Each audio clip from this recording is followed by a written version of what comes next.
আসসালামু আলাইকুম সবাইকে বিএম ইঞ্জিনিয়ারিং সলিউশনের পক্ষ থেকে আন্তরিক সালাম ও শুভেচ্ছা। আজকে আমরা একটি নতুন অধ্যায় শুরু করব। অধ্যায়ের নাম হলো থ্রি ফেজ লোডের পাওয়ার পরিমাপ। থ্রি ফেজ লোডের পাওয়ার পরিমাপটা আমরা কীভাবে করতে পারি। সাধারণত এটা থ্রি ফেজ যদি আমি সার্কিট আঁকি,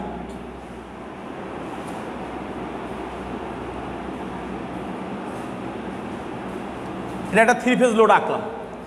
এই থ্রি ফেজ লোডের পাওয়ার পরিমাপটা আমরা 1 ওয়াট মিটার দিয়ে করতে পারি, 2 ওয়াট মিটার দিয়ে করতে পারি এবং 3 ওয়াট মিটার দিয়ে করতে পারি। তাহলে যদি আমি একটি সিঙ্গেল ফেজ ওয়াট মিটার দিয়ে থ্রি ফেজ লোডের পাওয়ার পরিমাপ করি, সেক্ষেত্রে অবশ্যই ব্যালেন্স লোড হতে হবে, কারণ ব্যালেন্স লোড ছাড়া সিঙ্গেল ফেজ একটি ওয়াট মিটারে থ্রি ফেজের পাওয়ার পরিমাপ করা যাবে না। আবার করতে পারি 2 ওয়াট মিটার মেথড দিয়ে, মানে 2টো ওয়াট মিটার দিয়ে 3টে ফেজের পাওয়ার পরিমাপ করতে পারি। এক্ষেত্রে আমি ব্যালেন্স আনব্যালেন্স লোড উভয় করে পাওয়ার পরিমাপ করতে পারবো। আবার করতে পারি 3টা সিঙ্গেল ফেজ ওয়াট মিটার দিয়ে 3 ফেজের পাওয়ার পরিমাপ করব। এক্ষেত্রে আমরা কি করতে পারি, এক্ষেত্রেও আমরা ব্যালেন্স এবং আনব্যালেন্স লোডের পাওয়ার পরিমাপ করতে পারি। আজকে আমরা থ্রি ফেজ ওয়াট মিটারের পাওয়ার পরিমাপ 2 ওয়াট মিটার মেথডে 2 ওয়াট মিটার মেথডের মাধ্যমে থ্রি ফেজ লোডের পাওয়ার পরিমাপের সমীকরণ করব এবং ব্যাখ্যা দেখব। এটা হলো একটা থ্রি ফেজ লোড, আমরা ধরছি ইন্ডাকটিভ লোড। এটা থ্রি ফেজ লোড কি অথবা থ্রি ফেজ মোটর অথবা থ্রি ফেজ লোড। তাহলে এটা 3টে লোডই আমরা কি করছি, ইন্ডাকটিভ লোড বিবেচনা করছি। তা 2 ওয়াট মিটার মেথডের সিস্টেম হলো যে আমরা 2টো ওয়াট মিটার নেব, 2টো ওয়াট মিটারে এই 3টা লোডের পাওয়ার পরিমাপ করে দিবেন। তাহলে 1 নম্বর ফেজের সাথে, এটা 3টে ফেজ, 1 নম্বর ফেজ, 2 নম্বর ফেজ, 3 নম্বর ফেজ। তাই 1 নং ওয়াট মিটারের কারেন্ট কয়েল 1 নম্বর ফেজের সাথে সিরিজে, 2 নং ওয়াট মিটারের কারেন্ট কয়েল 2 নম্বর ওয়াট মিটার কারেন্ট কয়েল 2 নম্বর ফেজের সাথে সিরিজে। আর প্রেশার কয়েল দুটো, এই দুটো প্রেশার কয়েল 3 নম্বর ফেজের সাথে শর্ট। প্রেশার কয়েল মানে ভোল্টেজ কয়েল, কারেন্ট কয়েল মানে সিসি মানে কারেন্ট কয়েল। তাহলে দেখো এই যে 3 নম্বর ফেজের কারেন্ট, 2 নম্বর ফেজের কারেন্ট 2 নম্বর ওয়াট মিটার কারেন্ট কয়েল দিয়ে যাচ্ছে, 1 নম্বর ফেজের কারেন্ট 1 নম্বর ওয়াট মিটার দিয়ে যাচ্ছে। তাহলে এটা কল্পনা করছি আমরা ইন্ডাকটিভ লোড। তাহলে এইটুকু হলো 1 নম্বর ফেজ ভোল্টেজ, এইটুকু হলো 2 নম্বরের ফেজ ভোল্টেজ, আর এইটুকু হলো 3 নম্বরের ফেজ ভোল্টেজ। তাহলে আমরা লাইন ভোল্টেজ পেলাম কীভাবে, লাইন ভোল্টেজ সমান 1 নম্বর ফেজ মাইনাস 3 নম্বর ফেজ। এটা লাইন ভোল্টেজ সমান 2 নম্বর ফেজ ভোল্টেজ মাইনাস 3 নম্বর ফেজ ভোল্টেজ। কারণ লাইন ভোল্টেজ মানে কি, দুটো ফেজের আড়াআড়ি একটা লাইন ভোল্টেজ পাই আমরা এটা ভেক্টরের মাধ্যমে বোঝার চেষ্টা করি। এখন আমি প্রথমত এইটারে বিবেচনা করলাম 1 নম্বর ফেজ ভোল্টেজ, এইটা 2 নম্বর ফেজ ভোল্টেজ, এইটা 3 নম্বর ফেজ ভোল্টেজ। তাহলে আমরা জানি কি যে এই থ্রি ফেজের প্রত্যেকটা একটা থেকে আরেকটা কত 120 ডিগ্রি ফেজ ডিফারেন্স থাকে। তাহলে প্রত্যেকটা 120 ডিগ্রি ফেজ ডিফারেন্স, সরি এক ফেজ থেকে আরেক ফেজের দূরত্ব কত 120 ডিগ্রি। তাহলে আমরা এইটাকে যদি আমি ভেক্টরিক্যালি যোগ করে, লাইন ভোল্টেজ মানে কি এদের ভেক্টরিক্যালি যোগফল, তাহলে কী করতে হবে, প্রত্যেকটা ভোল্টেজকে 180 ডিগ্রি বিপরীতে বর্ধিত করতে হয়, নেগেটিভ হাফ সাইকেল। মনে করি 1 নম্বর ভোল্টেজের নেগেটিভটা কি, এই যে মাইনাস V1, উল্টা দিকে টানলাম, এটা হলো মাইনাস V3, এটা হলো মাইনাস V2, মানে V2 এর উল্টা। আর যেহেতু এটা ইন্ডাকটিভ লোড আমরা বিবেচনা করছি, তাহলে প্রত্যেকটা ফেজ ভোল্টেজ থেকে ফেজ কারেন্ট কী হবে, ল্যাগ করবে।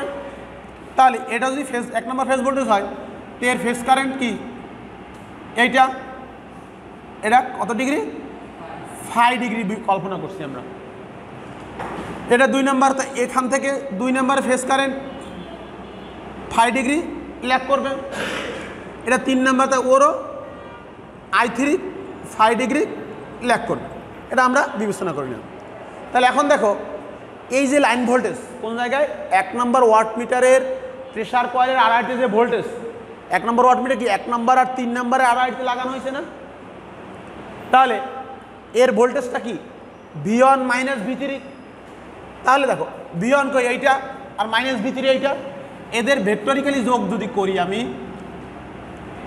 মানে এটাকে এখানে বসাবো আর এটাকে এখানে বসাবো, তাহলে এখান থেকে যাবে কি এইটা হবে সেই লাইন ভোল্টেজ। 1 নম্বর ওয়াট মিটারের প্রেসার কয়েলে যে ভোল্টেজটা পাবো সেটা কি V1 মাইনাস V3, এই V1 এই মাইনাস V3। এখন 2 নম্বর ওয়াট মিটারের প্রেসার কয়েলে কোন ভোল্টেজটা পাবো V2 মাইনাস V3, তাই V2 কই এই মাইনাস V3 এই, ক্লিয়ার। তাহলে এই V2 লম্বা করি ব্যালেন্স এই, তাহলে এখন আমি এখান থেকে একটু মুছে নিচ্ছি, না হলে আমার চিত্রটা সুন্দর আসবে না, এখানে ভেক্টরটা ভালো বোঝা যাবে না। তাহলে দেখো এটার আমি ভেক্টরিক্যাল যোগ করছি, তাহলে এখান থেকে টানলে এই লাইন ভোল্টেজ পাবো। এই লাইন ভোল্টেজ সমান কি V2 মাইনাস V3, ক্লিয়ার। তাহলে দেখো এই 1 নম্বর ফেজ থেকে 2 নম্বর ফেজের দূরত্ব কত ডিগ্রি ছিল 120, তাকে এই যে মাইনাস V3 এসে অর্ধেক করে দিল না, তাহলে কত হলো এক একটা 60 ডিগ্রি, এটাও 60 ডিগ্রি। তাহলে এই 60-এর আবার এই যে রেজাল্ট্যান্ট ভোল্টেজ বা লাইন ভোল্টেজ সে আবার একে অর্ধেক করে দিল না, তাহলে এইটুকু কত হবে, এইটুকু কত ডিগ্রি 30 ডিগ্রি, 60-এর অর্ধেক 30 ডিগ্রি। এখন আমি যদি এই লাইন কারেন্ট আর লাইন যদি star connection, line voltage phase voltage line current phase current সমান, তাহলে আমি যদি পাওয়ার ফ্যাক্টরের মান খুঁজতে যাই বা cos থিটার মান খুঁজতে যাই, তাহলে কী হবে এই কারেন্ট এই লাইন কারেন্ট আর ফেজ লাইন ভোল্টেজের দূরত্ব খুঁজতে হবে। তাহলে এই দূরত্ব কতটুকু হবে 30 মাইনাস থিটা মাইনাস ফাই, কারণ কি এটা এই যে ফাইটা ফেজ ভোল্টেজ থেকে ফেজ কারেন্ট কি ভিতরের দিকে, তাহলে 30-এর থেকে কম। এইখানে আমি যদি থিটা কল্পনা করি দেন থিটার মান কত, থিটার সমান কি 30 মাইনাস ফাই, তাই না, কোনটুক এইটুকের অ্যাঙ্গেল। ঠিক 2 নম্বর ওয়াট মিটার বিবেচনা করি আমরা, এখানে কি এই 2 নম্বর ভোল্টেজের বাইরের দিকে আছে, ও ভিতরের দিকে, তাই মাইনাস। তাহলে এখন আমি এই লাইন কারেন্ট লাইন ভোল্টেজ থেকে লাইন কারেন্টের দূরত্ব যদি বিবেচনা করি, তাহলে এখানে কত হবে, তাহলে এইখানে অ্যাঙ্গেল দাঁড়াবে, এইখানে থিটার মান দাঁড়াবে 30 প্লাস ফাই, ক্লিয়ার। তাহলে আমরা কিন্তু কি পেলাম, এই লাইন কারেন্ট থেকে লাইন ভোল্টেজ থেকে লাইন কারেন্টের দূরত্ব এখানে পাইছি 30 প্লাস থিটা, এখানে লাইন ভোল্টেজ থেকে লাইন কারেন্টের দূরত্ব পেলাম 30 মাইনাস থিটা। ওকে, তাহলে ভেক্টরকে আমরা বুঝতে পারলাম। যারা ভেক্টর বুঝতে পারবো, সার্কিট বুঝতে পারবো, তাদের জন্য অঙ্কের প্রমাণটা একদম পানির মতো। ওকে, তাহলে আমরা যেহেতু এতক্ষণ বড় করে বোঝার দরকার ছিল, তাই বোর্ডে এঁকে নিয়েছিলাম, এখন আমরা ছোটো করে এঁকে তারপর প্রমাণ করবো। Clear, thank you. আচ্ছা দেখো আমরা কি করলাম, আমরা একটি 3 ফেজ লোড অঙ্কন করলাম, এটা ইন্ডাকটিভ লোড কল্পনা করছি। এখানে 1 নম্বর ফেজ, 2 নম্বর ফেজ, 3 নম্বর ফেজ, এই আছে 1 নম্বর ফেজের ফেজ কারেন্ট, 2 নম্বর ফেজের ফেজ কারেন্ট, 3 নম্বর ফেজের ফেজ কারেন্ট। এখানে 1 নম্বর ফেজের সাথে সিরিজে আছে সিসি, একটা ওয়াট মিটার, একটা ওয়াট মিটার, এই 2 watt meter method, 2 watt meter পদ্ধতিতে আমরা 3 ফেজ লোডের পাওয়ার পরিমাপ করব। তাহলে এখানে 1 নম্বর লোডের সাথে CC current coil watt meter সিরিজে, 2 নম্বর ওয়াট মিটার কারেন্ট, 2 নম্বর ওয়াট মিটার ফেজের সাথে ওয়াট মিটারের কারেন্ট কয়েল সিরিজে। আর 2টো ওয়াট মিটারের প্রেসার কয়েল, দেখো প্রেসার কয়েল এসে এই 3 নম্বর ফেজের সাথে শর্ট করে দিলাম আমরা। এই প্রেসার কয়েল মানে সে ভোল্টেজ কয়েল, এটা ওয়াট মিটার কি কারেন্ট কয়েল প্রেসার কয়েল দুটো কয়েল থাকে, তা কারেন্ট কয়েল থেকে টোটালি কারেন্ট প্রবাহিত হয়, এটা লোডের সাথে সিরিজে থাকে, আর প্যারালালে থাকে কি প্রেসার কয়েল। এখন এই যেহেতু এটা দুইটা ফেজ একত্রিত হয়েছে, নিশ্চয়ই এখানে আমরা লাইন ভোল্টেজ পাবো। তাহলে এই 1 নম্বর ওয়াট মিটারের প্রেসার কয়েলে লাইন ভোল্টেজ সমান সমান 1 নম্বর ফেজ ভোল্টেজ মাইনাস 3 নম্বর ফেজ ভোল্টেজ মাইনাস, আর 2 নম্বর ওয়াট মিটারের প্রেসার কয়েলের যে লাইন ভোল্টেজ পাবো আমরা, এই 2 নম্বর ওয়াট ফেজের ভোল্টেজ মাইনাস 3 নম্বর ওয়াট ফেজের ভোল্টেজ। তাহলে এটা হচ্ছে এইখানে লাইন ভোল্টেজ, ঠিক আছে। এখন আমরা কি করলাম, এই 3 ফেজ ওয়াটমিটারে একটা ভেক্টর এঁকে নিলাম।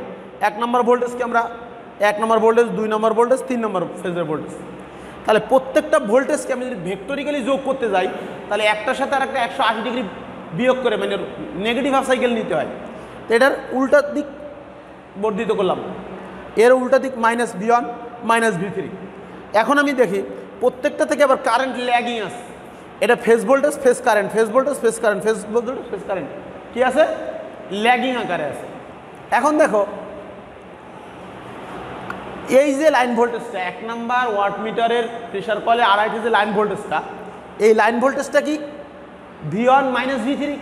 এই আমি V1 পেলাম -V3, এই ভেক্টরিক্যালি যোগ করলে লাইন ভোল্টেজ পেলাম। এখন এই যে ভেক্টরটা আমি আঁকালাম, এর ভেক্টরের আমরা জানি কি 3 ফেজ লোডে প্রত্যেকটা একটা থেকে একটা কত 120 ডিগ্রি না, একটা ফেজ ভোল্টেজ থেকে আটটা ফেজ ভোল্টেজ দূরত্ব কত, 3টে মিলে 360 ডিগ্রি। তাহলে যখন এই যে V1 এই V3 মাঝামা আড়াই নেগেটিভ চলে গেছে না, তাহলে 120-এর অর্ধেক কত হবে, তাহলে এখানে 60 ডিগ্রি, এইটুক প্রত্যেকটাকে 60 ডিগ্রি হয়ে গেল না, দেখো প্রত্যেকটা 60 ডিগ্রি হয়ে গেল। আর এই 60 ডিগ্রি যখন আমি ভেক্টরিক্যালি যোগ করলাম, তাহলে লব্ধি ভোল্টেজ এখানে কত আসলো, তাহলে 30। তাহলে এখানে যখন এখন দেখো 2 নম্বর ইসের ওয়াটমিটার লাইন ভোল্টেজ কত আছে, V2 -V3। এই V2 এই V2 আর এই -V3 আমি এদের ভেক্টরিক্যালি যোগ করতেছি, এই তাহলে এইটা সেই লাইন ভোল্টেজ কত, V2 -V3। তাহলে দেখো এটুকু কত 60 ডিগ্রি, এটুকু কত 30, 60-এর অর্ধেক, 60-এর অর্ধেক 30। এখন দেখো এখানে কি হলো, এই 30-এর ভিতর কারেন্টের ল্যাগিং। তাহলে এই লাইন ভোল্টেজ আর এই ফেজ কারেন্ট বা লাইন কারেন্ট, যেহেতু extra connection line current phase current সমান, তাহলে এখানে এই ফেজ ভোল্টেজ আর লাইন ভোল্টেজের দূরত্ব কত, 30 ডিগ্রি। কারেন্ট কি ল্যাগ করে ভিতরে ঢুকছে না, তাই ভিতরে ঢুকলে কী হবে, এই কারেন্ট আর এই ভোল্টেজের দূরত্ব কত হবে, তাহলে 30 - θ, কারণ থিটা ভিতরের দিকে 30-এর থেকে কম আছে। এখানে কি হলো, এই 30 থিটা বাইরের দিকে আছে না, এখানে থিটাটা কম হবে 30 + θ। এটা কি ক্লিয়ার? আচ্ছা, তো এটুকু যদি ক্লিয়ার থাকো, তাহলে দেখো এই ওয়াটমিটার যে পার্ট দিবে আমার, এই ওয়াটমিটার কি পার্ট দিবে না একটা, সেটার নাম হলো, আমি ধরলাম যে P1 ধরতে পারি কি W1 ধরতে, আচ্ছা P1ই ধরলাম কি, তাহলে কি করতে পারি আমরা, 1 নং ওয়াটমিটারের পার্ট, 1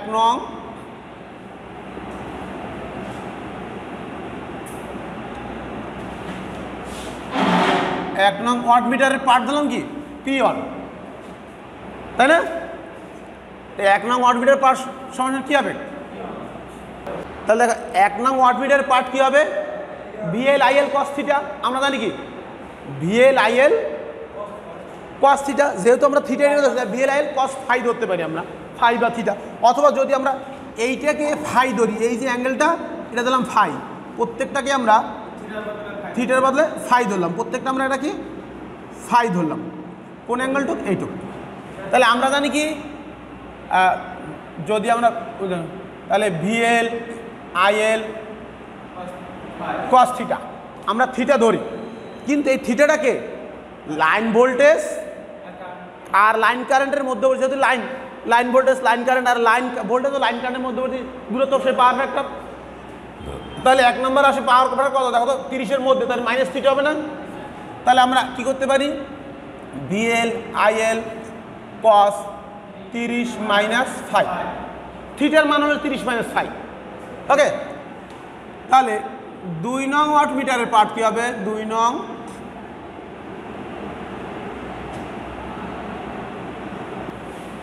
তাহলে 2 নং ওয়াটমিটারের পার্ট কি P2, এর নাম ধরলাম কি P2 সমান VL IL সেই cos θ, আমরা জানি ওয়াটমিটারের পার্ট,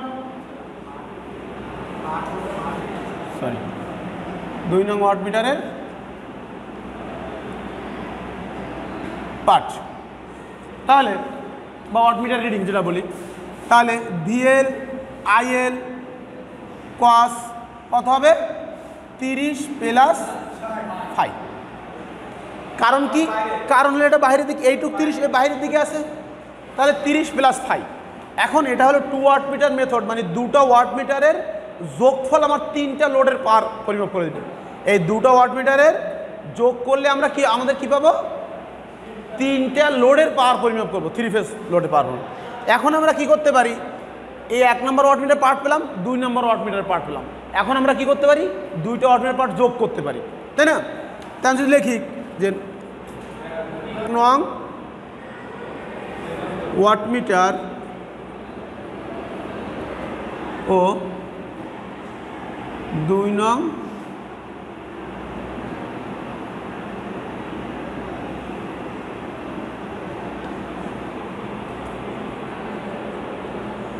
যোগ করে ভাই মান বা পাঠ, যা লিখি মান বা পাঠ যোগ করে পাই, কি পাই, তাহলে P1 plus P2 equal two কী হবে, VL IL cos 30 minus 5 plus VL IL cos 30 plus 5।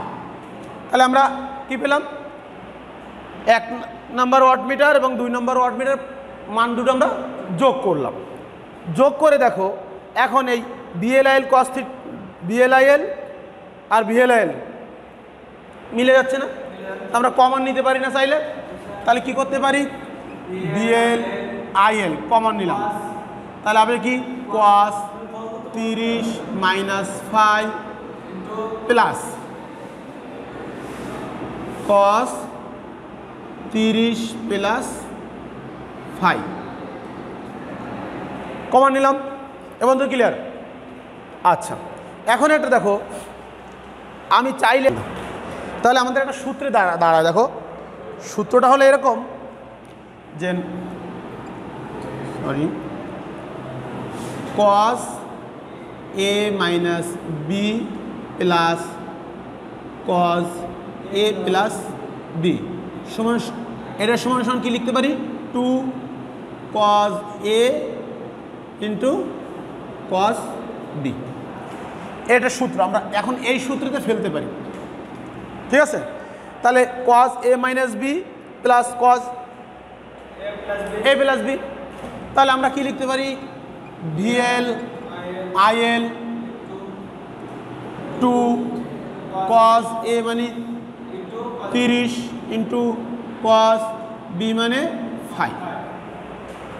তাহলে cos 30 ডিগ্রির মান কত, VL IL 2 into cos B মান আছে √3/2 ইন্টু cos 5, 2 2 কাটলো, থাকলো কি √3 VL IL cos 5। দেখো তো শেষ পর্যন্ত আসছে কিনা। অতএব কি পেলাম আমরা, P1 প্লাস P2 সমান সমান এটা। তাহলে আমরা এ পর্যন্ত বুঝতে পারলাম, তাই তো? এখন আমরা P1 মাইনাস P2 করবো, মানে 1 নম্বর ওয়াটমিটার থেকে 2 নম্বর ওয়াটমিটারে বিয়োগ করব, তাহলে দেখবো যে মানটা কি আসে। বুঝলাম? আচ্ছা এবার আমরা কি করব, 1 নং ওয়াটমিটার ও 2 নং ওয়াটমিটারের পার্থক্য বের করব বা বিয়োগ করে। তাহলে কি করতে পারি আমরা, 1 নং ও 2 নং ওয়াটমিটারের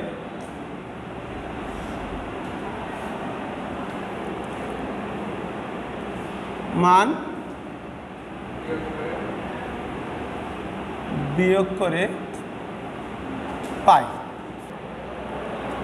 P2 equal to VL IL cos 30 minus 5 minus VL IL cos 30 plus phi.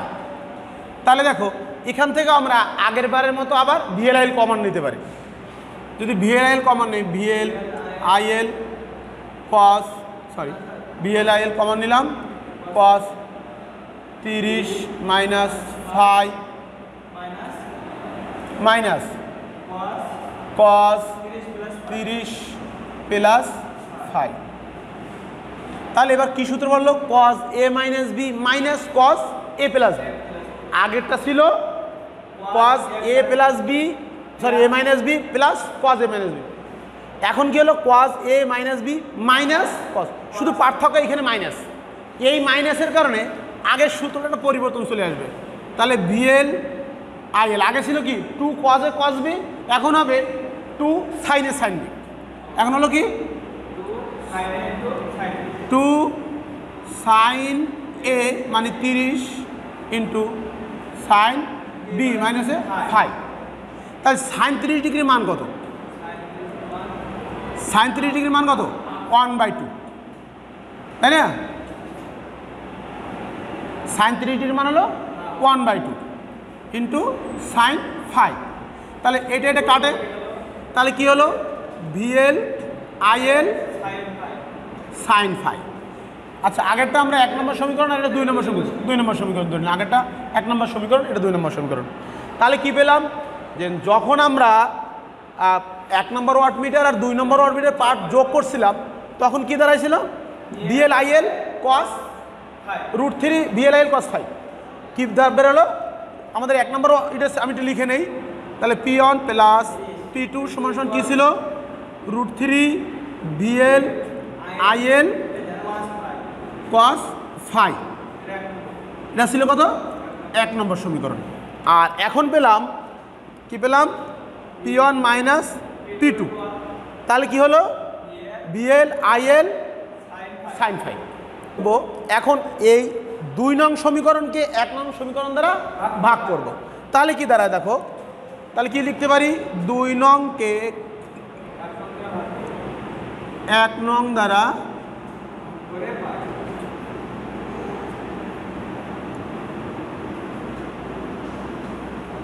ভাগ করি। তাহলে ভাগ করলে কি হবে? P1 minus P2 by P1 plus. তাহলে কি দাঁড়ালো? VLIL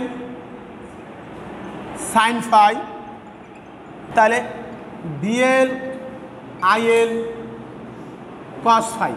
তাহলে এখানে দেখো VLIL কাটতে পারি আমরা। তা VLIL কাটলে কি দাঁড়ালো আমার? 1/√3 ইন্টু sin 5 বাই cos 5। তাহলে দেখো sin θ বাই cos θ সমান কি লিখতে পারি আমরা? tan θ। তাহলে আমরা কি বলতে পারি? 1/√3 ইন্টু tan 5। তাহলে কি দাঁড়ালো? P1 minus √3। আমরা কি পেতে পারি?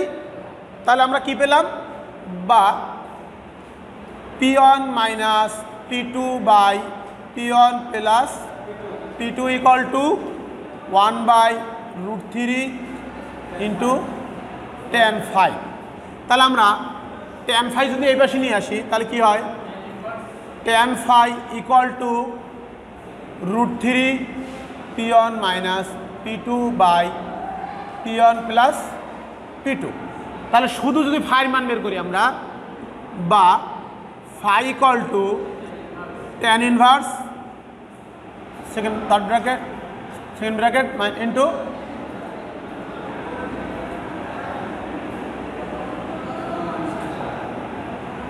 তাহলে আমরা এটা কি পেলাম? শুধু থিটার মান পেলাম, বা ওই কারণটা বললাম যে ফাইভ মান সমান tan inverse √3 into P1 minus P2 by P1 plus P2। P1 মানে কি হলো? 1 নম্বর ওয়াটমিটার পার্ট, P2 মানে হলো 2 নম্বর ওয়াটমিটার পার্ট। এখন আমরা এখান থেকে কি পেতে পারি? ফাই দিয়ে কি করবো? আমরা মূলত পাওয়ার ফ্যাক্টর মান বের করতে চাচ্ছি। আমরা 2 ওয়াটমিটার মেথডের পাওয়ার ফ্যাক্টরের মান কত সেটা ধরবো। তাহলে পাওয়ার ফ্যাক্টর আমরা জানি কি? পাওয়ার ফ্যাক্টর সমান cos 5, তাই না? তাহলে এই ফাইয়ের জায়গায় যদি এই মানটা বসিয়ে দেই, যেমন কস ব্র্যাকেটের ভিতর tan ইনভার্স, এটা থার্ড ব্র্যাকেট দেয়, second bracket √3 p1 minus p2,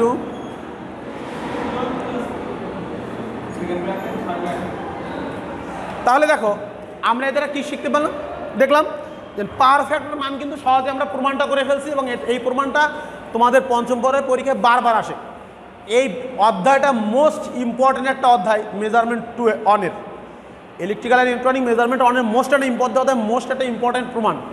এই অধ্যায়ের অঙ্ক এবং কিছু শর্ট টেকনিক আছে, আমি নেক্সট ক্লাসে তোমাদের শর্ট টেকনিক দেবো, যেখান থেকে বলা থাকে ওদের সঙ্গে প্রশ্নগুলো আসে, পাওয়ার ফ্যাক্টরের মান যখন হাফ তখন ওয়াটমিটার পার্ট কি, পাওয়ার ফ্যাক্টরের মান যখন 1 তখন কত, পাওয়ার ফ্যাক্টর মান যখন 0, এর আমি একটা মাদুলি দেবো, এক মাদুলি মাথার একবার জীবনে ভুলবা না, কিন্তু বই পড়ে তোমরা মনে রাখতে পারবে না। ঠিক আছে, সো আজকে ক্লাস এ পর্যন্তই।